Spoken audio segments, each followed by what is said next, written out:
Alors concernant l'allégation des universitaires occidentaux selon laquelle le madhhab hanbaliste, l'école hanbalite, elle est exclusiviste et donc moins tolérante et plus virulente que les autres écoles canoniques, eh bien cette allégation elle est biaisée à plus d'un titre. Notamment, il y a déjà cet amalgame entre une école qui va s'attacher au droit musulman ou une orientation qui s'inscrit comme une école dans le cadre du droit musulman et une orientation qui s'inscrit éventuellement comme une école, mais de façon purement d'extrapolation, qui s'inscrit comme une école de pensée et effectivement qui s'inscrit en contre-courant des mouvements hérétiques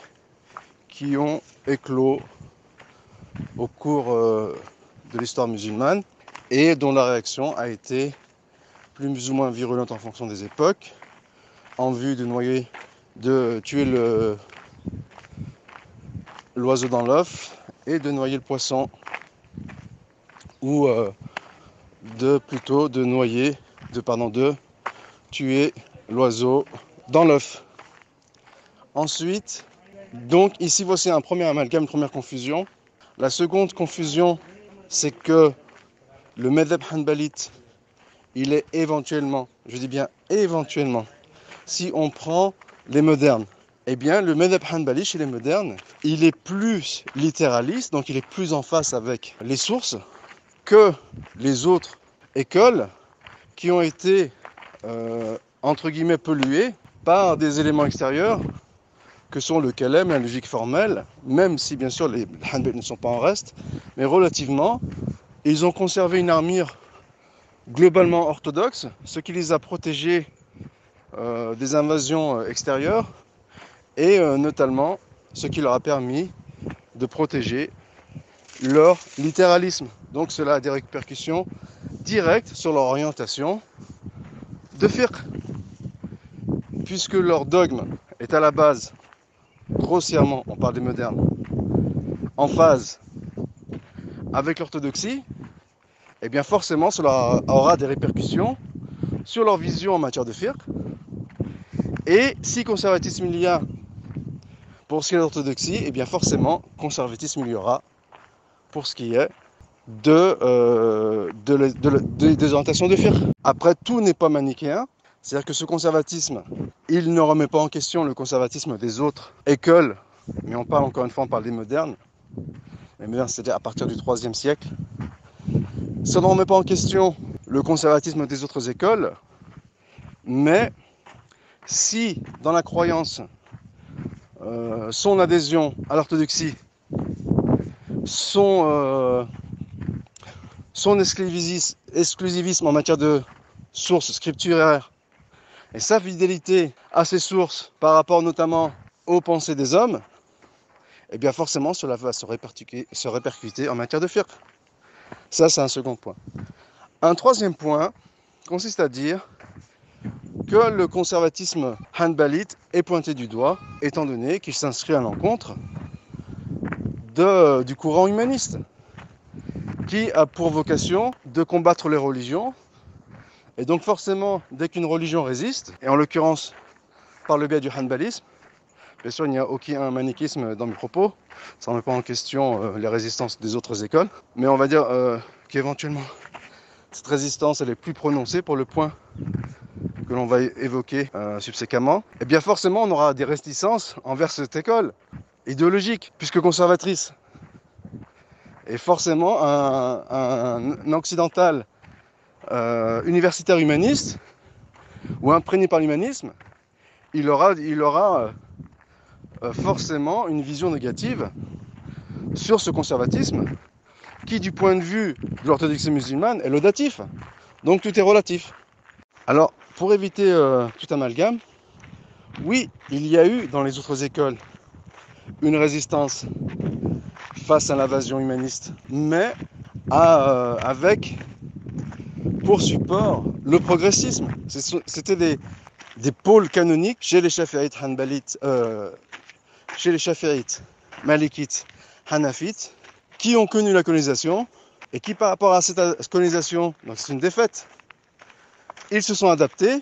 Et pour beaucoup, comme expliqué par le passé, eh bien, ils ont opté pour le progressisme. Et d'ailleurs, ce progressisme, en relation avec un point précédent, il allait bien avec leur orientation hérétique, qui portait sur la logique formelle et sur le kalem. Et c'est la raison pour laquelle les orientalistes notamment, ils font l'apologie du soufisme, du mysticisme soufiste qui vire parfois à l'hermétisme. De la même façon qu'ils font l'apologie à l'extrême opposé du rationalisme musulman, le mu'tazilisme, étant donné qu'ils sont plus en phase avec l'évolution de leur propre société, dans laquelle qui ne sont pas bridés par les rênes de l'orthodoxie et de la révélation, et qui, par un phénomène commun à tous, et qui est purement anthropologique, font que ces sociétés, lors de leur phase de décadence, elles virent vers d'une part le monisme panthéisme, que l'on trouve chez l'hermétisme soufi, et d'autre part l'athéisme, que l'on trouve en fin de parcours chez les mu'tazilites et les... bien sûr, fin de parcours, c'est les philosophes, chez les mu'tazilites et les rationalistes. Donc forcément, si des tendances musulmanes sont arrivées dans leur évolution à ce niveau de décadence, forcément, il sera en phase avec la décadence constatée en Occident, qui vacille entre le monisme, le panthéisme et l'athéisme. Donc forcément, il y a affinité. Ensuite, ça nous amène au point suivant, c'est que le pôle scientifique hanbalite était grossièrement, bien sûr on est toujours dans l'extrapolation, pour se faire comprendre. Donc rien ne sert de mettre en avant des nuances, puisque le but ici est de se faire comprendre. Donc, grosso modo, le pôle scientifique hanbalite, il a été tenu par l'Arabie Saoudite. Et le fait est que, quoi qu'on en dise, l'Arabie Saoudite, elle n'a pas été colonisée. Donc, par ce phénomène anthropologique aura des conséquences sur ces orientations idéologiques. Et qui est que,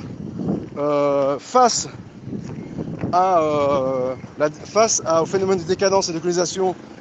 qui physiquement ont lieu dans d'autres coins du monde, mais qui les concernent de façon indirecte, c'est-à-dire que puisque nous sommes dans une phase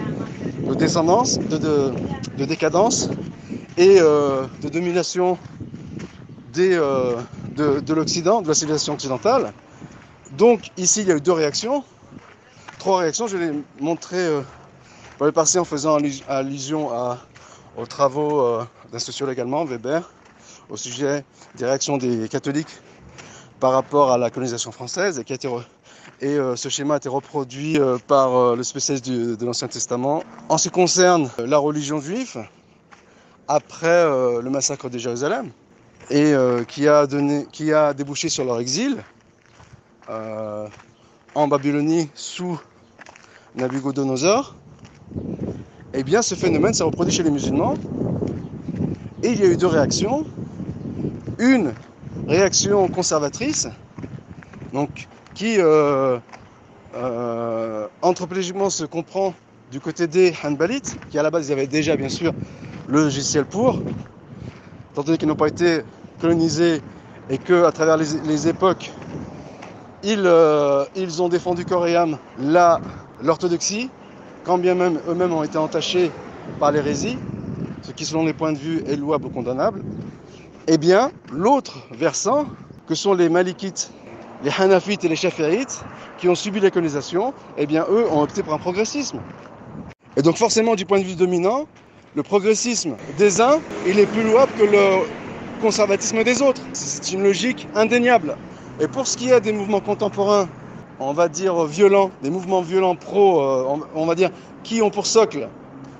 l'école hanbalite, là aussi, les choses, elles ne sont pas manichéennes. C'est-à-dire que les mouvements d'émancipation qui ont voulu résister à la colonisation occidentale, bien qu'elles étaient progressistes dans les idées,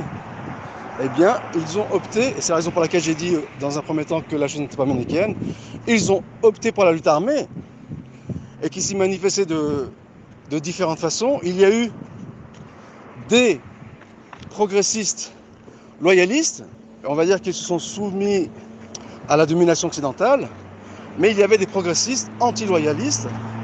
qui ne se sont pas soumis à, ou qui se sont insurgés contre la domination occidentale, même s'ils ont repris certains de ces codes, qui étaient en phase d'ailleurs avec le progressisme en vogue, donc ils avaient en eux les graines de ce réformisme, eh bien, ils ont opté pour la lutte par les armes, ce qui fait d'eux des progressistes non loyalistes. Et à partir des années 70, il y a eu un phénomène que j'expliquais par le passé, et qui est que cet anti-loyalisme, il s'est, pour des raisons éventuellement économiques, politiques, de raisons sociales, anthropologiques, donc ça j'en ai parlé, je ne reviens pas dessus,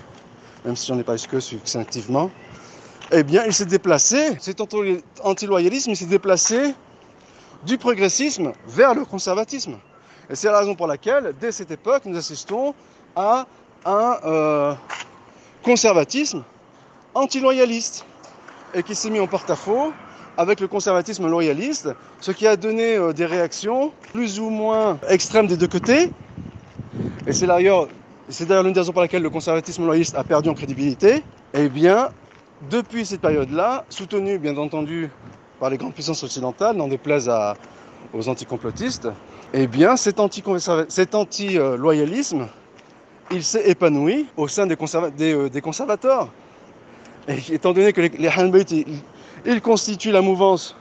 ou la tendance conservatrice, forcément on fera un lien de cause et l'effet de corrélation, insidieux plus ou moins sournois ou aléatoire, sans faire preuve d'euphémisme, qui ferait un lien de corrélation entre le conservatisme hanbalite, pour les raisons que nous avons évoquées, et l'action violente des mouvements de libération ou des mouvements émancipateurs qui ont lieu au sein des pays musulmans en vue de s'émanciper à la fois du loyalisme de leurs coreligionnaires et de la domination occidentale. Et pour finir, est-ce que le hanbalisme est intrinsèquement rigoureux ou violent? Donc on a vu qu'il a été exploité à des fins non loyalistes à la fin des années 70. Donc je ne reviens pas sur ce point, même si ça mérite de plus grande explication. Si l'on sait bien sûr que grossièrement le hanbalisme incarne l'orthodoxie, même si bien sûr les choses ne sont pas aussi manichéennes, eh bien, est-ce que le hanbalisme est intrinsèquement rigoureux? Tout dépend sur quel angle on aborde la chose. Si on regarde les modernes, donc j'en ai parlé par le passé, effectivement, notamment en matière de tekfir, et par votre conséquence en matière de tabdir, donc tout ce qui touche à l'hérésie et à l'anathème, le terme excommunication n'est peut-être pas approprié, eh bien oui, comme expliqué par le passé, dans les rangs des hanbalites modernes, il y a eu un excès de rigueur en matière de tekfir et de tabdir, notamment avec les autres tendances, et pas les tendances Shafi'ite, Hanafite et Malikite, même s'il y avait un lien de corrélation entre leurs adversaires et leur affiliation à une école canonique. Leur rigueur, elle s'appliquait aux hérésies ambiantes qui étaient incarnées principalement par l'ash'arisme et le soufisme, donc je ne reviens pas sur ce point. Mais ces universitaires occidentaux, ce qui montre leur parti pris ou tout simplement leur ignorance, peut-être qu'ils n'ont pas une connaissance approfondie de l'hérésiographie et l'historiographie musulmane, donc si on leur accorde des circonstances atténuantes, ils ne mettent pas en avant l'extrême violence avec lesquelles ont répondu ou tout simplement attaqué leurs adversaires idéologiques, toutes ces tendances hérétiques qui elles-mêmes étaient affiliées à des écoles canoniques. Ça, c'est une première chose. La seconde chose consiste à dire, donc les modernes hanbalites sont éventuellement rigoristes, donc sur ce point on est d'accord, mais est-ce que cela implique d'affilier l'imam Ahmed au rigorisme? Donc tout dépend de ce qu'on entend par rigorisme. Si on entend par rigorisme le conservatisme, eh bien oui, l'imam Ahmed est rigoriste, mais là bien sûr ce point de vue est entièrement subjectif, puisque du point de vue du conservateur, ce n'est pas du rigorisme. Au contraire, c'est la modération à l'état pur. Donc tout est relatif, tout dépend de quel référentiel et de quel paradigme on part. Et si on part du paradigme humaniste, eh bien, le fait est que c'est un paradigme qui est purement subjectif et qui n'engage que lui. Et si on entend que l'imam Ahmed était rigoriste dans le sens en matière de tekfir et de tabdir à la manière des Hanbalites, des néo-Hanbalites, la réponse est non. L'imam Ahmed, il est modéré. il est au summum de la modération, c'est un universaliste, et en cela, on a délié tous les éléments obscurs qui ornaient cette problématique. Wabillahi tawfiq.